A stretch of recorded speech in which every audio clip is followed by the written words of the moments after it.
The 12th of September, 1942, 16:32 p.m., over Stalingrad. The cockpit smells of hot oil and cordite. Traces rip past the canopy like burning needles. The engine screams at full throttle, vibrating through metal and bone. A German bomber fills the gun sight, close enough to see the black crosses on its wings. The Soviet pilot squeezes the trigger. Cannon fire pounds through the nose of his fighter. Smoke erupts from the enemy aircraft. It rolls, falls, disappears into the burning city below, and no time to celebrate. Another Messerschmitt dives out of the sun. He pulls hard. The G-forces crush his chest. Sweat stings his eyes. The Volga flashes beneath him, silver and distant. This is not a duel for glory. This is survival. Above Stalingrad, the sky has become a killing ground, and from this furnace would emerge some of the deadliest fighter pilots of the Second World War, the men the Germans would come to respect, fear, and sometimes even admire. They were later called the Beasts from the East. But in 1941, there was nothing mythical about them. The Soviet Air Force, officially the Voronezh-Vozdushnye Sily, was caught in catastrophe when Operation Barbarossa began on the 22nd of June, 1941. The German Luftwaffe struck with devastating precision. Hundreds of Soviet aircraft were destroyed on the ground in the first days alone. Airfields burned. Runways cratered. Entire regiments were wiped out before they could even take off. The shock was overwhelming. Many Soviet fighters at the time were outdated models like the I-16, brave but technologically inferior to the German Bf-109F. Training standards had suffered during the purges of the late 1930s. Experienced commanders had been arrested or executed.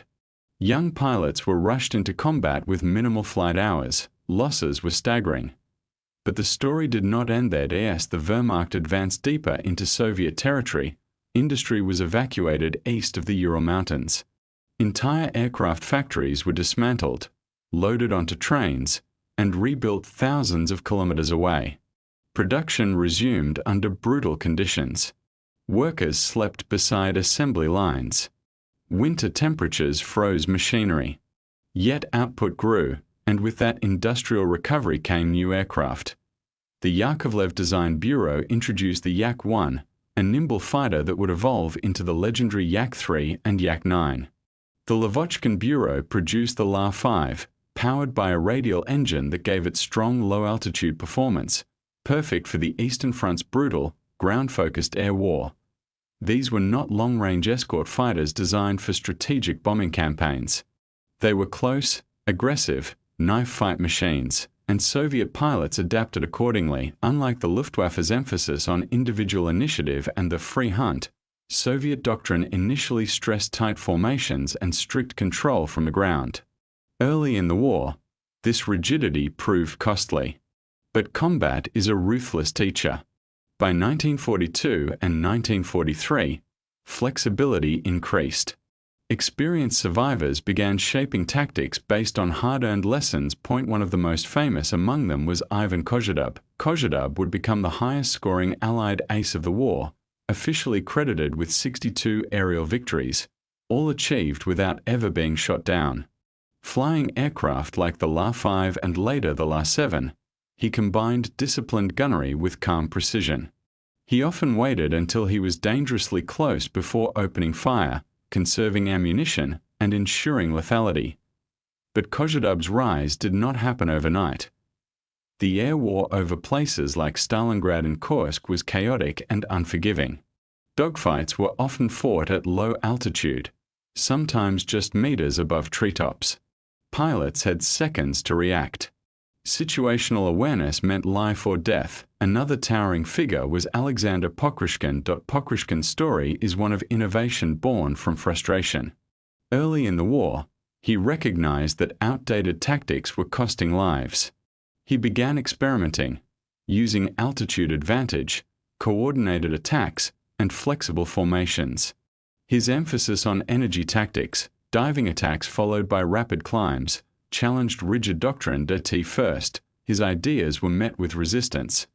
But results speak loudly in wartime. Pokryshkin would be credited with 59 personal victories and become one of the first pilots awarded the title Hero of the Soviet Union 3 times. His radio call sign became known to German pilots.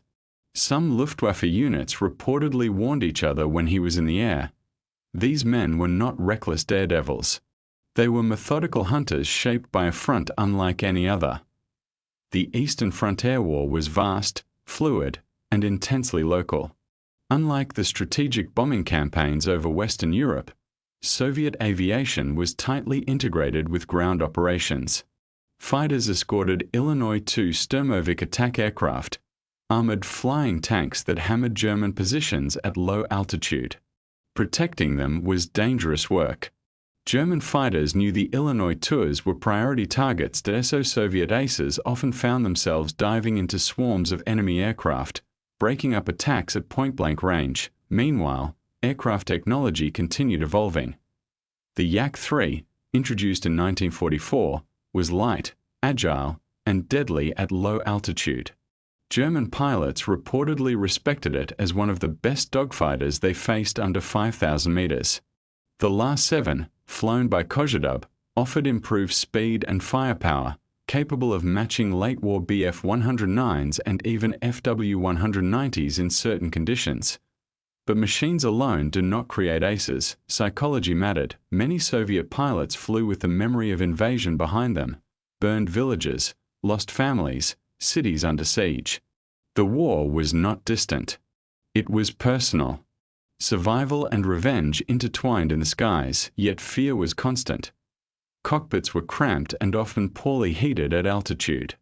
Oil fumes leaked in. Frost formed on canopies. Radios sometimes failed. A single cannon shell could tear a wing off. Bailouts at low altitude were rarely survivable, and still they climbed back into their aircraft. By 1943, during the massive clash at Battle of Kursk, Soviet air power had matured significantly. Coordination improved. Pilot training hours increased. Tactical flexibility grew. The balance in the air began shifting. German pilots who once dominated Soviet skies now encountered increasingly skilled opposition. Dogfights became evenly matched and sometimes tilted in the Soviets' favor. The transformation was extraordinary. From the shattered airfields of 1941 to the contested dominance of 1943 and 1944, Soviet fighter aviation evolved into a formidable force. And at its center were individuals, aces whose kill tallies told only part of the story. Because numbers alone cannot capture what it felt like to look across a gun sight at another human being suspended in the sky. To know that one of you would not be landing. The beasts from the east were not born. They were forged in fire, failure, and relentless adaptation, and as the Red Army began pushing westward, carrying the war back toward Germany itself, these aces would soon face an entirely new challenge. Could they maintain their edge when the battlefield shifted from defense to relentless advance? The 5th of July, 1943, 4:45 a.m., above the Kursk salient, dawn bleeds slowly across the steppe. Engines cough to life along a rough Soviet airstrip carved from packed dirt. Mechanics pull chocks away. Propellers blur into spinning discs. The smell of gasoline and dust hangs heavy in the warm summer air. In the distance, artillery begins its deep, rolling thunder. Pilots climb into their cockpits knowing this will not be a routine sortie. Below them, one of the largest battles in history is about to erupt, the Battle of Kursk. And in the sky above it, Soviet fighter aces are preparing for a test that will define their generation. The German offensive, known as Operation Citadel, aimed to pinch off the Kursk salient and destroy massive Soviet forces in a double envelopment.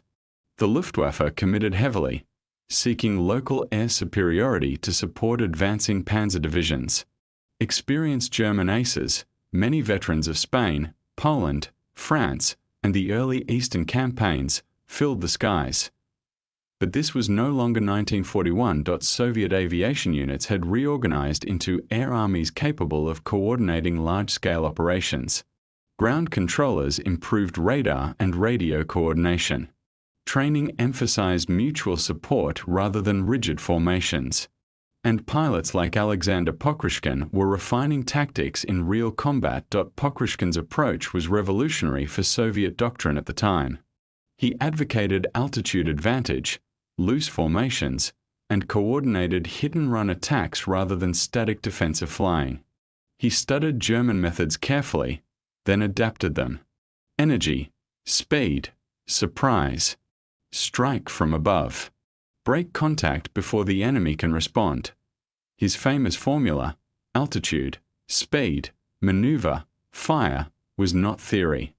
It was survival. Flying the American-built P-39 Airacobra, supplied under Lend-Lease, Pokryshkin exploited the aircraft's strengths.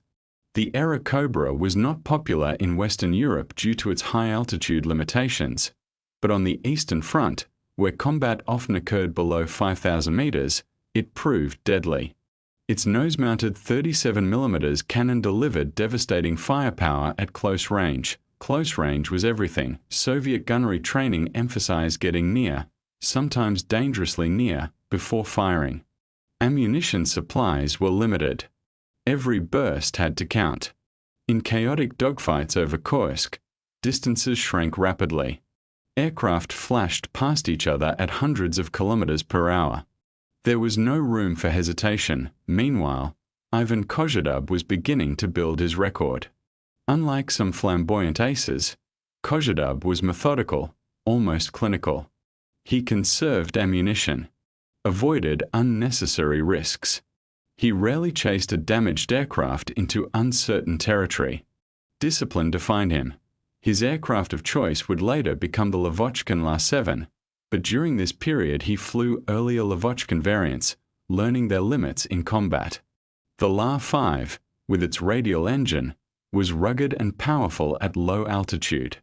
It could absorb punishment and still bring its pilot home, sometimes barely. Combat reports from Kursk describe swirling engagements involving dozens of aircraft at once. Fighters protecting Illinois II Sturmovix. German Bf-109s diving through formations.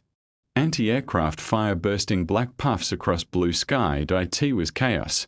But within chaos, patterns emerged. Soviet pilots learned to operate in pairs, the lead engaging while the wingman protected his tail. Communication improved. Radio discipline tightened. Gradually, casualty rates shifted. By mid-1943, the Luftwaffe could no longer assume automatic superiority over Soviet territory, yet becoming an ace on the Eastern Front was different from other theaters. The scale of operations meant encounters were frequent. The front line moved constantly. Pilots sometimes flew multiple sorties per day. Fatigue became a silent enemy, and survival was never guaranteed. Take the experience of Soviet fighter regiments escorting Illinois II attack aircraft. The Sturmovik was heavily armored but vulnerable to concentrated fighter attack from behind. German pilots knew this and aimed for the oil coolers. So Soviet aces positioned themselves aggressively between the Illinois II formations and incoming threats. This required courage bordering on reckless. They would often dive head-on toward attacking German fighters, forcing split-second decisions. In such moments, instinct ruled. A fraction too slow, and metal tore through cockpit glass. There were also darker realities. Not every claim translated into confirmed victories. Verification on the Eastern Front was complex.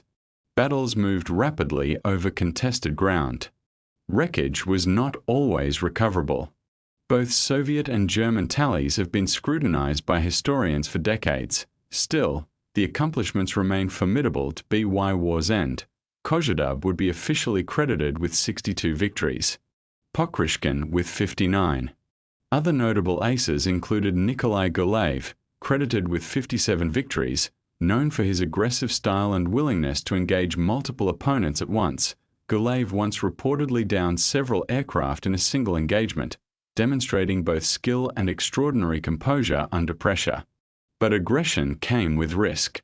Many talented pilots did not survive long enough to build high tallies.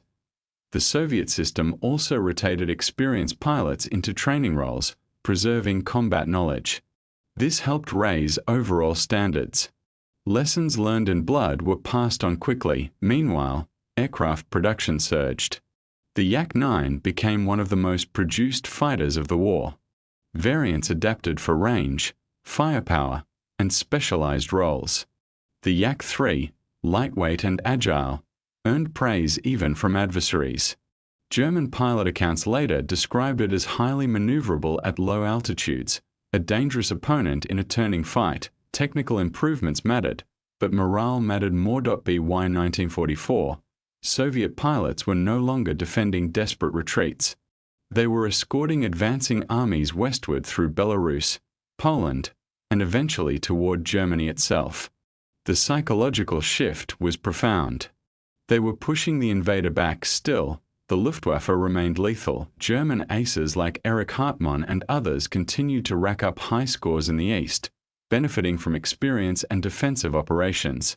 Encounters between seasoned German and Soviet pilots were fierce, calculated, personal, and sometimes brutally short. Imagine climbing into your yak at dawn, frost clinging to wings.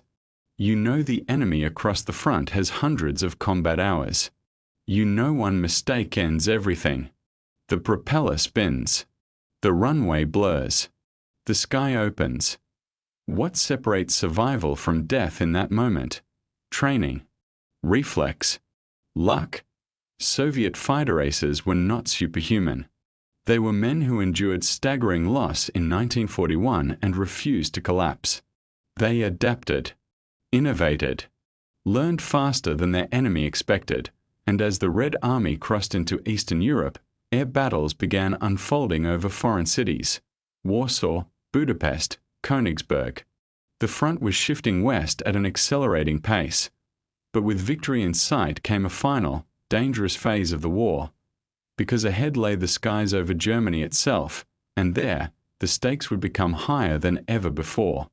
The 16th of April, 1945, 4 a.m., east of the Oder River. The ground shakes before the sky even lightens. A wall of Soviet artillery fire rips across the German lines in the opening of the Battle of Berlin. The air smells of cordite and wet earth. Searchlights stab upward through smoke, illuminating low clouds like ghostly pillars. Engines roar along forward airstrips churned into mud. Mechanics wipe oil from their hands. Pilots climb into cockpits without speaking much. There is a sense that this is the end. Above the Oder, Soviet fighters lift into a pale, smoky dawn. The war that began for them in catastrophe is about to close over the enemy's capital. But the sky is still dangerous. The Luftwaffe, though shattered, is not gone. Desperation sharpens resistance. In these final months, aces like Ivan Kozhedub and Aleksandr Pokryshkin were no longer just skilled pilots. They were symbols, decorated heroes of the Soviet Union. Leaders whose experience shaped entire regiments. Kozhedub now flew the Lavochkin La-7, a refined evolution of earlier designs. Its wooden structure, powerful radial engine, and excellent low-altitude performance made it one of the most formidable Soviet fighters of the war. German pilots who encountered it respected its climb rate and turning ability below 5,000 meters. In the tight, chaotic airspace over collapsing fronts, those advantages mattered. But even in April 1945, victories were not ceremonial. Combat reports from the final offensive describe intense clashes as German fighters attempted to protect retreating columns and key positions. Fuel shortages limited Luftwaffe operations, but when they rose, they fought hard. Some were veterans. Others were barely trained replacements. The sky had become uneven.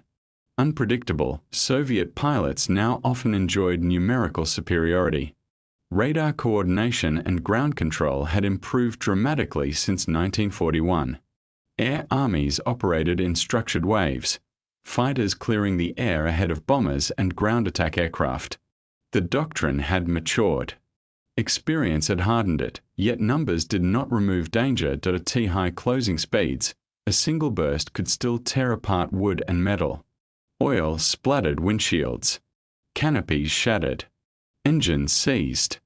Many aircraft that survived combat bore scars, patched holes, bent panels, fabric stitched back into place, And then there were the jets. By 1945, the German introduction of the Messerschmitt Me-262 added a new variable. Though deployed in limited numbers and hampered by fuel and maintenance issues, it was far faster than any piston engine fighter. Encounters between Soviet pilots and jets were rare but documented. The Me-262 speed made interception difficult. Timing and positioning became critical. The war had become a race between fading technology and overwhelming production. Meanwhile, on the ground, Berlin burned, Soviet aircraft roared low over rail yards, bridges, and defensive strongpoints. Smoke drifted upward in thick, choking columns. Civilians hid in basements. Soldiers fired anti-aircraft guns from rooftops and parks. The city trembled under bombardment. For Soviet aces, this moment carried weight beyond tactics. 4 years earlier, many had watched their own cities fall: Kiev, Minsk, Smolensk. Some had lost family in the occupation. Now they flew over the heart of the nation that had invaded them. But revenge was not their mission. Precision, coordination, discipline. Those were their orders. On the 30th of April, 1945, as fighting raged in the streets below, Soviet aircraft continued patrols to prevent any last-minute evacuation attempts. Air superiority was total. The Luftwaffe could no longer contest the skies in meaningful numbers. And then, suddenly, it was over. On the 8th of May, 1945, Germany capitulated. The guns began to fall silent. Engines shut down. Pilots who had flown hundreds of combat missions stepped out of cockpits into a strange, unfamiliar quiet. For aces like Kozhedub, officially credited with 62 victories, the highest of any Allied fighter pilot, the war had been a relentless climb from inexperience to mastery. For Pokryshkin, whose tactical innovations influenced Soviet air doctrine long after the war, survival itself was a triumph. They were not mythic figures in the sky. They were men who had adapted faster than circumstances intended. The Eastern Front had been the largest air war in history. Tens of thousands of aircraft. Millions of sorties. Enormous loss on both sides. The scale dwarfed most other theaters. And within that immensity, individual skill still mattered. A split-second decision. A burst fired at exactly the right angle. A wingman who stayed close. That combination turned young recruits into legends, or into names etched quietly into regimental lists. After the war, many Soviet aces remained in aviation. Some became instructors. Others helped shape jet-era doctrine as the world entered a new, colder conflict. The lessons of altitude, speed, maneuver, and fire did not vanish in 1945. They evolved.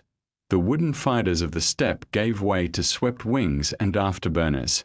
Dogfights climbed higher, faster. Radar replaced eyesight.